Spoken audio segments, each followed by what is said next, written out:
Assalomu alaykum hurmatli savoqdoshlar. Tayba darsxonamizga xush keldinglar. Biz bugun fiqh darsimizning 21-darsini o'qiymiz.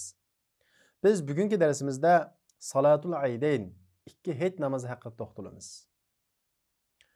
Unda bo'lsa biz darsimizni boshlaylik. Bismillahirrohmanirrohim. Salatul Aydayn, ikki hayit namozi. İkki hayit namozining hukmi nima? Sunnatmi, vojibmi, farzmi? İkki hayit namozi o'qishning hukmi vojib. Kimlarga vojib? Juma kimga vojib bo'lgan bo'lsa, shu kishilarga vojib. Juma vojib bo'lmagan kishilarga hayit namozi vojib emas. Ya'ni hayit namozining shartlari, vojiblari juma namozi bilan o'xshash.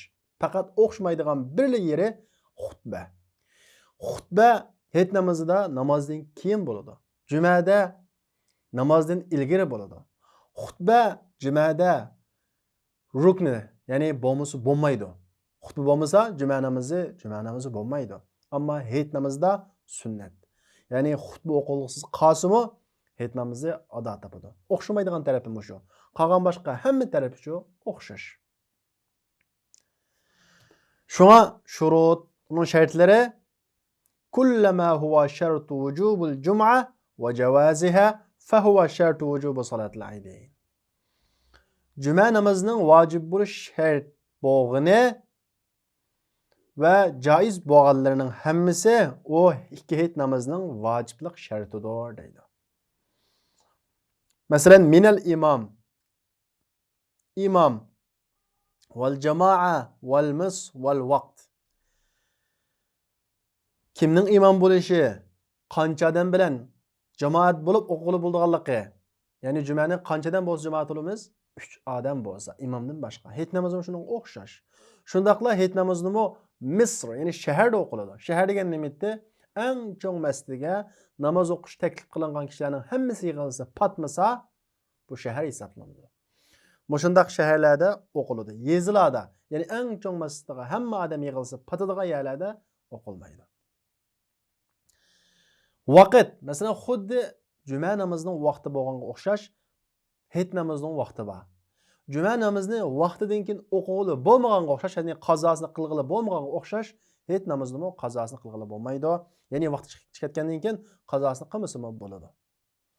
Illal xutba, lekin xutba o'xshamaydi. Fa innaha sunna ba'da salat.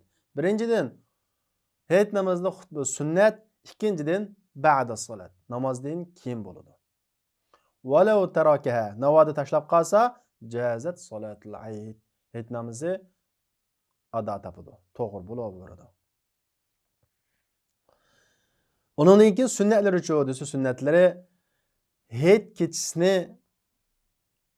bi ta'atillah, Allohga taat qilishga o'tkazish. Mayli qurbon hayit olsun, mayli ro'za hayit olsun, yaxshi amallarni qilish bilan o'tkazish, yuyinish, xushpuroq shiltish, misvak selish, ya'ni og'izni cho'tkalash, chiroyli kiyimlarni kiyish. Erlar chiroyli kiyimlarni kiyish. Ondan keyin tabkirul ma'mum mashiyan. Iqtido qildigan jamoat piyoda baldi masjidga berish.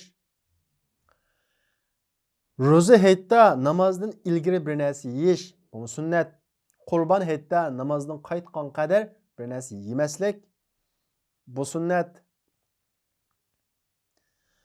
Namozga chiqishdan ilgari hayit kuni tong otgandan keyin ro'za hayit kuni namozga chiqishdan ilgari sadiq fitrini berish, bu sunnat. Bola chaqalarga, xotin bola-chaqalarga kengir pul xarjlab berish, izharul bashasha, xushchiroy bo'lish, val farh va xushalliqni namoyon qilish, va ziyaratul ahya min al arham val ashab, tuqqanlarning hayotlarini va do'stlarning hayot qolganlarini ziyorat qilish. Ya'ni bizning vatanimizdagi hayitlashish-mu bir sunnat. Undan keyin hayit namozidan keyin 2 xutba o'qish, bu sunnat. Ondan keyin namoz o'qiydigan o'ringa boruvchi bo'lgan yo'lda takbir o'qish, bu sunnat. Unda bo'lsa hayit namozi qanday o'qildi desanglar, tuanda biz hayit namozidagi o'qilish shaklini ko'rsatib o'tamiz. Salatul Ayd hayit namozi bil ittifoq 4 mazhabda bil ittifoq shaklda 2 rakat o'qiladi. Shakli cho'q desa, shakli muazzin xonim as-salatu jami'a deb to'laydi. Ondan keyin namoz o'quvchi imam bo'lsin yoki iqtido qiluvchi bo'lsin, qalbi bilan va tili bilan hayit namozini niyat qiladi. Usolli salatul Eid lillahi ta'ala. İmaman lil imam. Hayit namozi o'qiyman deb imam bo'lsa, imam bo'lgan holda hayit namozi o'qiyman deydi. Va muqtadiyan lil mu'tammin. İqtido qilgan bo'lsa, iqtido qildim imamga deb niyat qiladi. Thumma yakburu takbiratul ihrom. Ondan keyin takbiratul ihrom, ya'ni birinchi takbirni qiladi. Allohu akbar deb. Ondan keyin qo'lini kendikining ostiga qo'yadi. Ondan keyin imam va iqtido qilgan odam sana o'qiydi. Subhanakallahumma va bihamdika va tabaraka ismuka va ta'ala jadduka va la ilaha g'ayruk deydi. Ondan keyin imam va iqtido qilgan odam 3 qatim takbir o'qiydi. Bu takbiratul zavoid deb ataladi. Chunki takbiratul ihromga ortiq takbir o'qishqa shundoq deb ataladi. Li ziyadatiha ala takbiratul ihrom va ruku'. Takbiratul ihrom va ruku'ning takbirlariga ortiq bir takbir o'qishqa shunga takbiratul zavoid, ziyoda takbirlar deb atalgan. Ya'ni Allohu akbar deb takbiratul ihromni o'qidik. Undan keyin subhanakallahumma o'qib bo'lgandan keyin Allohu akbar, Allohu akbar, Allohu akbar deb 3 qatim takbir qilamiz. Rafi'an yadayhi fi kullin minhuma. 3 qatim takbir qilgan vaqtimizda har qatimda qo'limizni ko'taramiz. Undan keyin qo'limizni qo'yib o'tamiz. Allohu akbar, Allohu akbar qo'limizni tashlab turamiz.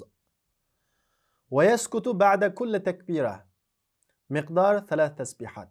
Endi har bir takbir oraliqida nima deydi? Qanchalik turadi? 3 tasbih miqdori sukut qiladi. Allohu akbar. Sukut qiladi. Va la yusannu zikrun muayyan. Muayyan bir zikr sunnat emas. Va la ba'sa bi an yaqul subhanallohi valhamdulillah va la ilaha illalloh vallohu akbar. Degan bu zikrni o'qisa mas'ul yo'q, ammo sunnat emas. Ondan keyin ikki qo'lni kendikining ostiga qo'yadi.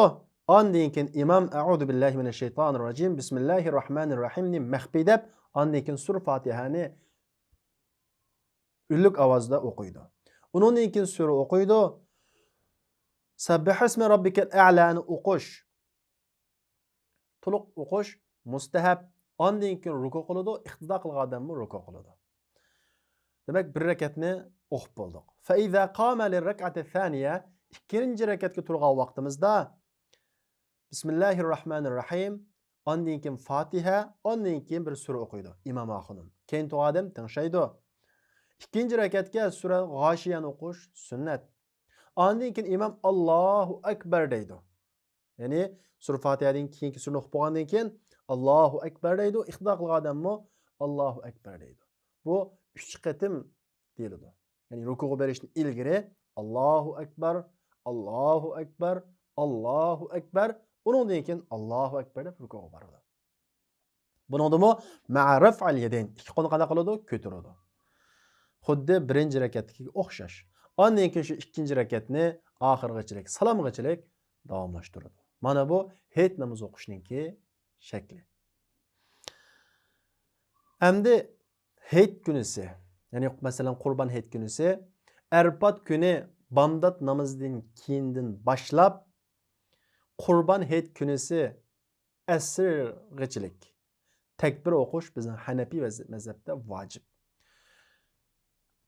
İmam Ebu Yusuf ve İmam Muhammed Eyyamut Teşrik, yani hayitninki 3. kungachilik asr namozigachilik, yani asr namozi ichiga daxila asr namozigachilik o'qish kerak deydi. İki imomning ko'z qarashi shundoq, ammo Imom Abu Hanifanikida hayit kuni asr namozigachilik, yani asr namozi ichiga kiradi. Asr namozigachilik takbir o'qish vojib. Takbirning shakli-chi? Allohu akbar, Allohu akbar.